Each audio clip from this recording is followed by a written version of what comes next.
Donkey Jaw Projects! What's up, everybody? Welcome to the first ever episode of Comic Book Club. And today I'm going to be digging into the book, the first trade paperback, Shutter, by Joe Keating and Leila De Luca. And, you know, first response, this book is really cool. And, you know, the reason why I do these, and there will be, you know, an intro video, I think, but the reason why I'm going to be doing these is because one thing I notice is comic creators, a lot of times they get so into creating their own works and things like that, that sometimes they don't spend enough time maybe reading comics. I know that's been true for me. Also, reading comics is a great way to learn your craft, study, and dig into different comics to, you know, find out different techniques of, you know, how to put together pacing and panels and writing, and it just, there's so much to comics, and seeing great examples is definitely a good way to get better at your craft. So anyways, today I wanted to talk about Shutter. This came out, I'm not really sure exactly when it came out. It was maybe a couple years ago, maybe a year ago. And there's been a lot of issues. I think they might have finished the run, I'm not sure, but this is the first trade paperback of it. It goes through about 5 or 6 issues. Let's see, does it show the number on the little cover things? Yeah, it looks like 6 issues. And it's just a really cool romp, basically, is what this is. And it's almost like Alice in Wonderland if Wonderland was like modern day and everything that is super weird is just kind of normal.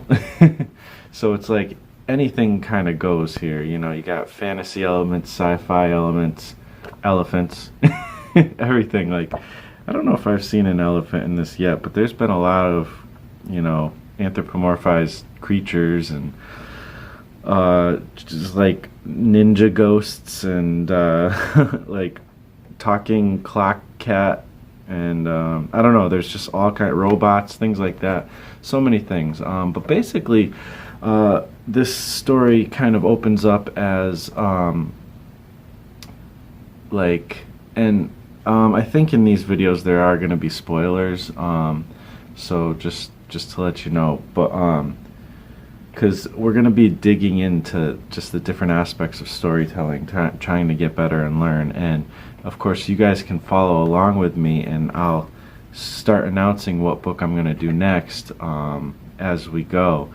So that way you can read with me, and it can be like an actual book club. So and I think I'm going to do like a Facebook group as well. So look out for that. If you're interested in joining, please feel free. We can discuss these things and figure it out. And, you know, so basically this is a like a father-daughter story, sort of like, and, you know, it opens up where the dad is, for her name is Catherine, what is it, Kate, they call her Kate, it's Kate, what is it, Christopher, but it's Catherine, you know, Kate for short or whatever. And her father, it opens up with her father bringing her on a trip to the moon, basically. You know, they're standing like on the moon together, and Kate's kind of like bored. She's like, well, cool, great, big deal, big whoop, like, you know, what are we gonna do next? Type of thing. She's a little girl. And it's at that point, though, where she actually does get inspired to become the adventurer similar to what her dad already is. And you don't see much after that until, you know, 20 or however many, you know, 18 years or whatever later.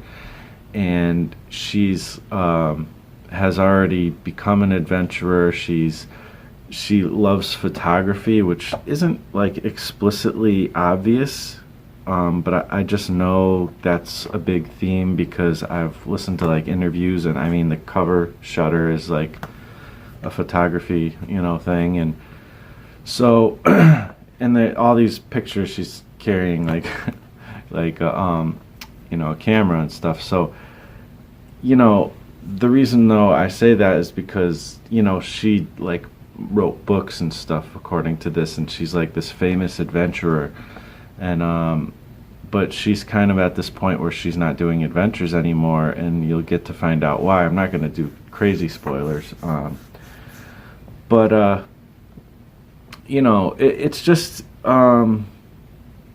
she's in this place where she's just kind of like ho hum, whatever. I miss my dad. I haven't seen him in forever. You find out in the first issue that he's dead, supposedly. So, and so, that's kind of the basic idea, the basic plot. It seems like her whole story is like she misses her father and she misses adventure, and she's kind of aimless. She doesn't know where to go in life, and things start happening to bring up her past again, and now she's kind of on this like frantic adventure trying to figure out what really was going on. What are all the things that her dad hadn't told her, and how come everybody's lying to her, and how come everybody's after her, and things like that. And there's like these different like gangs and stuff, trying to find her and things like that. And she finds out she's got, siblings and stuff like that. And I mean, you find that out even from the first episode. I guess there will be spoilers because that's the thing, is we got to dig into these stories. So there's a lot of humor in it, but then there's points where there's some pretty gruesome stuff too. So it just really runs the full gamut of different kinds of subjects. And one thing that's really cool is Layla, the artist. She really does a lot of experimenting. I mean, like the panels tend to be somewhat straightforward, just squares and rectangles, but she'll break the panel from time to time. She has some double page spreads that are really cool. But yeah, like this, pretty typical panel work in general, pacing, and I think this might be her first comic she's ever done. And places where things break out and you get more, bigger shots and stuff. So it's cool to see her paneling is just really a good use of storytelling. She does a good job with it, and she knows when to pull back and when to hit the shot really strong, and she's good with that. One thing that I also notice is like all throughout, it's hard to tell, but like, and I gotta look at other comics and see, but because I'm looking at this closer, because I wanted to do like a review, I'm realizing that you can tell it's hand done. I don't think the drawing and inking of it is digital, because you can see like little stray lines and stuff going past the panels, so it's like a little bit messy. The character Kate, she's absolutely beautiful. Like she knows how to draw, characters that don't have the same face, and just make them have their own look to them. And so that's a really refreshing thing, growing up on comics. You see so many comics where everybody's got the same face, but things have changed a lot. The art has gotten better in a lot of instances with comics. So yeah, that's really good. There's places in the story where sometimes it's a little bit of a tangent.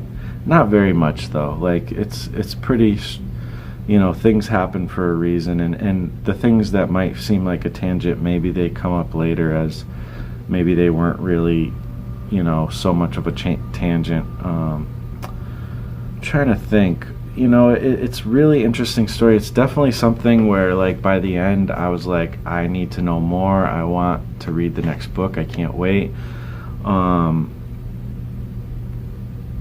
You know, there's a lot of questions. I mean, this all it does is just opens up tons of questions about her life and what her past. You know, kind of a similar, like, I don't know, Wolverine, you know, trying to figure out his past, or, you know, all these different stories that do that. So, but at the core of it, I think, is her relationship with her dad, and kind of exploring that. And she misses him, but also she's conflicted about how things ended, and I think she might have some guilt and stuff like that. So yeah, and then there's another character introduced, a young boy, close to the end, and it's really like in that part of the show, or the comic, you get like some really brutal moments where, you know, things happen that are pretty drastic, but then you get this like sweet little kid